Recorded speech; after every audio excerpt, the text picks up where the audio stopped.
దానం చేయడానికి సందేహించాల్సిన పని లేదండి. శాస్త్రంలో ఎక్కడా అవయవదానం పనికిరాదనే విషయం లేదు. పోయాక కూడా మన కళ్ళు, మన గుండె, మన ఊపిరితిత్తులు ఉపయోగపడుతున్నాయి ఒక జీవుడి కంటే. అంతకంటే అశ్వమేధ యాగం ఉంటుందా? దయచేసి ఆలోచించండి. అశ్వమేధ యాగాలు, విశ్వజిత్ యాగాలు మనం చేయలేము, అవయవదానం చేయలేము. నేను చేసి మీకు చెబుతున్నాను. నేను ఏడాది క్రితమే చేశా, బహుమాటం లేకుండా.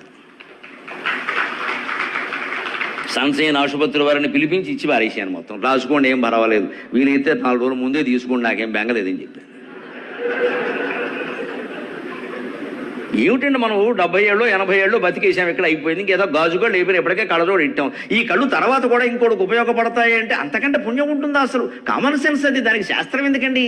ఎంత తాపత్రయం అంటే ఈ జీవుడికి దేహం మీద, ఆ పరలోకం మీద ఏమైపోతుందేమో. యమధర్మరాజు అక్కడికి వచ్చాక అవయవదానం కార్డు చూసి, ఆధార్ కార్డు చూసి తోసేస్తాడేమో. అబ్బా, అంతుందా? ఇవన్నీ మన సెంటిమెంట్లేండి. స్వార్థం స్వార్థం స్వార్థం. మనం చచ్చాక కూడా ఎవరికి ఉపయోగపడడానికి వీల్లేదండి.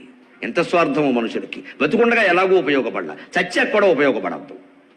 అవన్నీ ఇక్కడే దహనం అయిపోవాలి, బూడిద అయిపోవాలి, బుగ్గ అయిపోవాలి. ఆ బూడిద మొత్తం పట్టుకెళ్ళి నదిలో కలపాలి. పర్యావరణం పాడైపోతుంది ఈ చర్యల వల్ల. అస్థికలు కలపడరా అంటే మొత్తం బూడిద కలుపుతున్నారు. ఈ మధ్యన చేదస్తం బాగా పెరిగింది. నదులు పాడైపోతాయండి, నీళ్లు పాడైపోతాయి. తాగేవాళ్ళు ఏమవుతారమ్మో అర్థం లేని మాట. అడ్డుకోవాలి అటువంటి చర్యలను. గోమ్మె కొట్టి అడ్డుకోవాలి. బూడిదంతా పట్టుకెళ్ళి కలిపేస్తారా అంటే ఎంత కలిపేస్తే అంత పుణ్యం. ఇది ఎక్కడ అజ్ఞానం, ఇది సెంటిమెంట్ అంటే. ఇది అస్థికలు కలిపితేనే పుణ్యం అంటే మొత్తం కలిపేస్తే, ఈ కలిపేవాడిని కూడా కలిపేస్తే ఇంకా పుణ్యం. కలపడానికి వెళ్ళినవాడు కూడా కలిపేస్తే అందులో ఇంకా పుణ్యం వస్తుంది. బాగా అజ్ఞానం తారాస్థాయిలో ఉందండి. మనకే గ్రహించాలి. నిజానికి ఆయన మహానుభావుడు విదేశాల్లో ఎంత చెప్పాడు, స్వదేశంలో అంత చెప్పాడు. నిజానికి అజ్ఞానం మనకే ఉంది బాగా. వాళ్ళు ఇటువంటి పిచ్చి పనులు వాళ్ళు చేయరు. వాళ్ళు లాజికల్గా ఆలోచిస్తారు కదా. పర్యావరణం, పక్క సమాజం అన్నీ ఆలోచిస్తారు. మనకి ఏమీ లేదు, తోసేయి, మేడ నుంచి తోసేయి, చెత్త అంతా. కింద వెళ్ళేవాడు ఉంటాడు, పోతే పోతాడు, ఎవడెళ్ళమన్నాడో అంతే.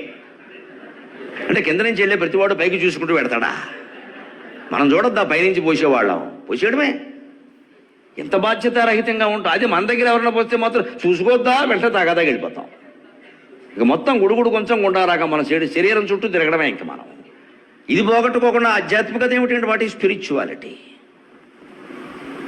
అది ఆయన చెప్పింది. మోక్షం పొందాలి అంటే ముందు శరీరం మీద వ్యామోహం పోవాలి, దేహాత్మ భావన పోవాలి. అంచేత మోక్షం పొంది తీరాలి. పొందాలన్నప్పుడు వైరాగ్యం కావాలి. వైరాగ్యం కావాలంటే ఉన్న వదిలేయాలి.